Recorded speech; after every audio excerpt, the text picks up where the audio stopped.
You good, Mike? You good, Lee? Andres, the farmer here.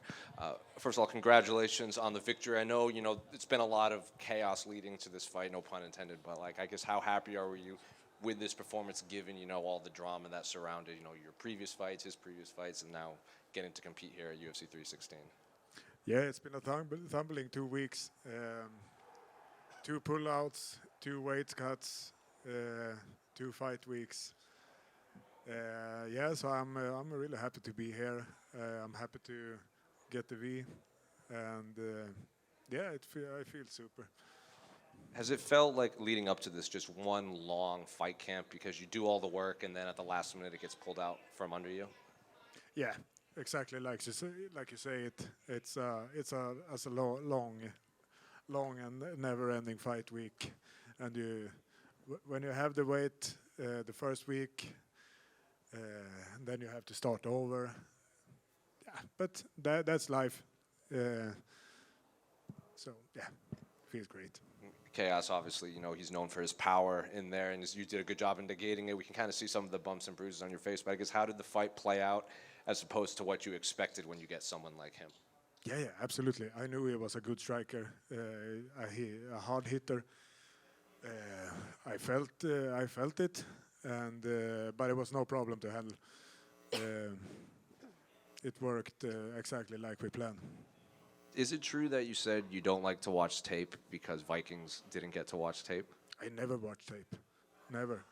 I never watch my opponents. I never study them. I just do my things. Like I told some people before, back in the days when the Viking wakes up in the morning, they don't go study their opponents before they get out in the battlefield. They just grab their axe and go berserk, live or die, I guess, given that, I have a feeling, it doesn't really matter when you fight again. But I guess when would you like to fight again at this point? Because, after all these stops with you and then you get to fight, do you want to stay active for the rest of the year? Of course I want to stay active, but a couple of weeks now, vacation, absolutely. I just want to go home now to my wife and kid. I know they miss me, so I think they want to keep me home for a couple of weeks. Andreas, over here. There's a growing MMA scene in Sweden. Could you share to me a couple of young Swedish fighters that we will soon see? Maybe, it's from our own club, Västerås Fight Club. I think that's going to be the next UFC fighters. Maybe Alexander Löf, Tobias Harila. I don't know anybody else.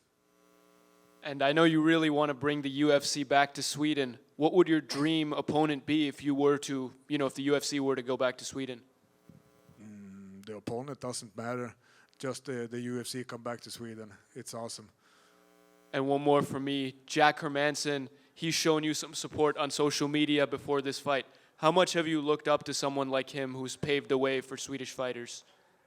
Jack is a great guy. He's a great sportsman, and you can call him friend. We've been talking a lot, and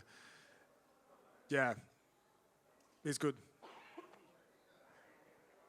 Andreas over here. Hey, congratulations on the win. Thank you.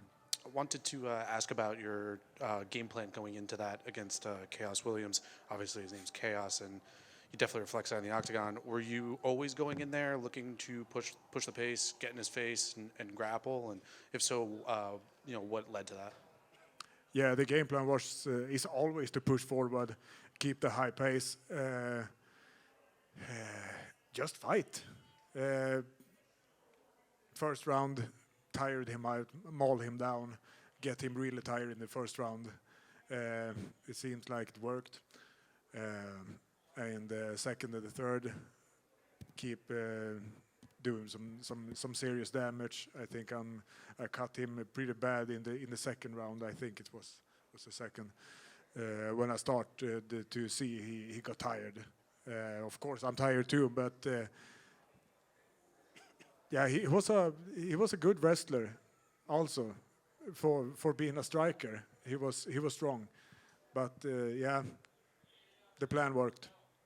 At the end of the third round, you had him up against the cage, and you were landing some good strikes. Looked like you were actually getting pretty close to a finish there with like about 30 seconds left. How close did you feel like you were there, and did you feel like you're really weighing on him in terms of like the weight that you're putting on him against the cage? Yeah, I feel. I don't know if I was close to a finish, but yeah, maybe so. But I felt like I had won all 3 rounds. So yeah, of course I was tired too. It's easy to sit on the other side of the cage and look, finish him. But you're pretty tired, and I dealt some serious damage to him. So yeah. And last one for me. After the third round, you kind of like grabbed him, give him a hug on the shoulder. Did you say anything in particular to him, and did he say anything to you? No, I just said, good fight, just how I like it. Andreas, this is only the second time in your career that you've had to win by decision, if I'm not mistaken, right? The last time was back in 2019. So you've been finishing a lot of guys, man. Did it feel different this time around going to a decision? I know, still new to the UFC, getting your feet wet and stuff like that, but you have been finishing a lot of guys. So was that a little different for you tonight going to a decision? Yeah, decision sucks. Of course, I always want to finish the guy, but it's been a long 2 weeks, 2 weight cut. I got tired, but yeah, I don't know.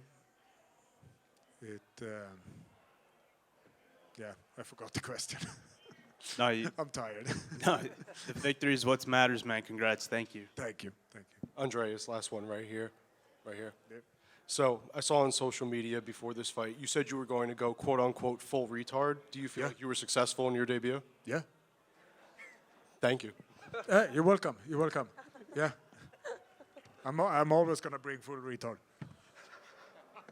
That's the way I am. Khaos is like, I missed it now.